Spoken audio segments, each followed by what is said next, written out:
So let's start with the basics. Sound is vibration. So every sound, your favorite song, a thunderclap, or even my voice right now is made up of invisible waves that move through the air. So you can think of them like ripples on the water. So have you ever dropped like a pebble into the pond and those ripples spread out? Sound does the same thing, but instead of moving through the water, it moves through the air and it also moves through you. So here's where it gets a little bit more fascinating to me, but just carry on with me. So we measure the ripples, those vibrations, in something called hertz or Hz, which is just a fancy word for how many times a sound waves moves in a second. So if something vibrates 440 times in 1 second, then that's 440 hertz. Or if something vibrates slower, let's say around 200 times in a second, that's 200 hertz.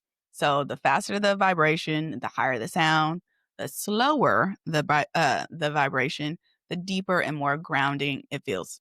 So Mm. for example, those deep bass notes that you feel in your chest, that's the lower end, so slower vibrations, and the sparkly high pitched notes that lift your mood, say like a Mariah Carey, that's faster vibrations. There's um, seven musical notes, which is C, D, E, F, G, A, B, and it has its own vibration speed, so its own little frequency fingerprint, if you would say.